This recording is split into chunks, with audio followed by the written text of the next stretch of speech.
Montha తుఫానుగా బలపడిన వాయుగుండం. బంగాళాఖాతంలో ఏర్పడిన వాయుగుండం బలపడి మొందా తుఫానుగా మారినట్లు వాతావరణ శాఖ తెలిపింది.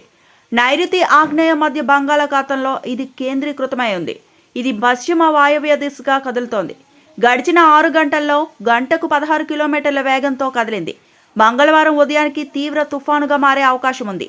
విశాఖకు దక్షిణ ఆగ్నేయంగా 710 కిలోమీటర్ల దూరంలో, కాకినాడకు ఆగ్నేయంగా 680 కిలోమీటర్ల దూరంలో, చెన్నైకి తూర్పు ఆగ్నేయంగా 600 కిలోమీటర్ల దూరంలో తుఫాను కేంద్రీకృతమైంది.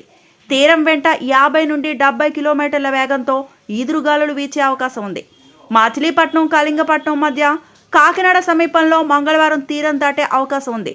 తుఫాను తీరం దాటే సమయంలో గంటకు 90 నుండి 110 కిలోమీటర్ల వేగంతో గాలులు వీచే వీలుంది అని వాతావరణ శాఖ అధికారులు తెలిపారు.